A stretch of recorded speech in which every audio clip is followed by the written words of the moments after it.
Hey guys, welcome to the next tutorial for ethical hacking and penetration testing via Kali Linux. So in the previous tutorial I showed you from where we could go ahead and download Kali Linux and the specific operating system that I would need and the VMware workstation. And if you want, you can also go ahead and use Windows XP or Vista. That is what most people use, but I would suggest going ahead and downloading Windows 7 as well. If you don't want to go ahead and spend money on going ahead and downloading operating system, then you can also anytime go ahead and although I don't support piracy, but still you can go ahead and download the Windows 7 activated versions and activated versions on torrent, and you can go ahead and download them. You'll see a lot of these things, and I specifically state that I don't support piracy, but still, just in case, I too believe that all software should be free, so that's the reason I'm telling you that you can go ahead and download this. But this is just for your home purpose that I would be suggesting you to download. So once you have the Windows 7 version, and you might be wondering that why I am not asking you to go ahead and download the Windows 8. The reason being that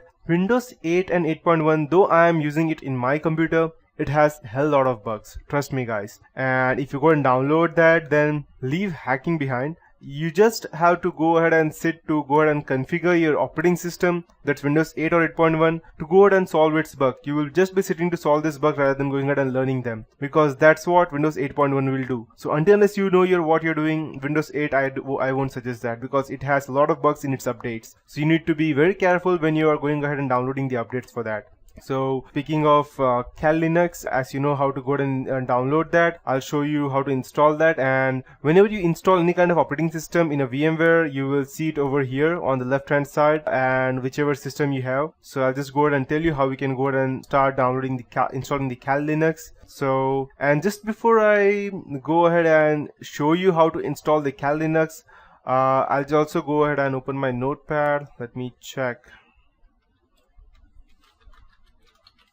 Okay, so there are a few different ways as to how we can go and install the Kali Linux. The first and the most important way would be, I'll just go and note it down, would be through VMware, and the second would be on a physical operating system, which would be the same. It would almost be the same as VMware,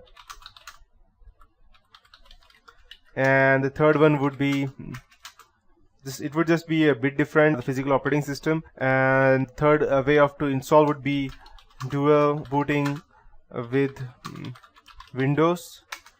The fourth way would be to go ahead and this is one of the toughest way, because I know that a lot of people would be using Macintosh or a Mac rather than a normal laptop. The reason being that it's far more faster and softer to use to that operating system, but still there would be some people who would want to dual boot it on a Kali Linux. I know that people who are using MacBook will not go ahead and replace Macintosh OS X, but still there are ways how you can go ahead and dual boot that. So I'll also go ahead and teach you that in this tutorial, and this would be for the OS X version. And the last and the final one would be, I'll just go ahead and mark it is important. I'll just go ahead and let me check if I could increase the font. Okay, perfect. And the last and the most important thing as to how, if you ask me or any penetration tester, how they actually go ahead and they don't use it in any specific PC or any laptop. The reason being that it leaves, although Kali Linux is extremely, or I can say the best operating system we ever had in penetration testing or hacking, there's still ways how how a forensic investigator can go ahead and trace it back to you. So that is the reason most people don't go ahead and install it physically, either VMware or any other thing. If you're using VMware, then I would suggest also going ahead and downloading the Whonix version, because that makes you almost anonymous. And just in case you don't know what Whonix is, I'll also go ahead and show you. It's an operating system which goes ahead and makes you anonymous when going ahead and, let's say, downloading something or browsing something, but still it depends upon how you go ahead and browse the internet, or someone can still trace it back to you if you're not smart enough. So, and I won't be teaching you how to install Whonix. It was just an example of that. So, but why go through all of this trouble when you can simply keep your physical operating system, Windows or Mac, the way you want it, and without interrupting anything no VMware or spending money, no physical operating system, no dual booting, anything, there is still a way how we can go ahead and use Kali Linux, and that is called as live USB or live Kali. That's what it is known as.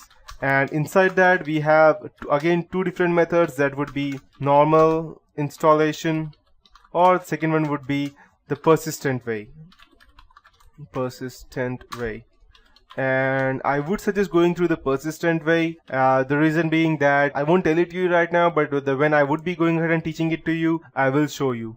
And so coming back to the VMware, I'll just go ahead and show you how we can go ahead and install that. You just need to go ahead and click on the create new virtual machine, and we will be using the custom because we need to know exactly what we are doing. Next, it's a VMware Workstation 9. Perfect. So these are the limitations for this VMware Workstation are 9. 64 GB memory, 8 processor limit, and 10 network adapter limit, and 2 TB hard disk size.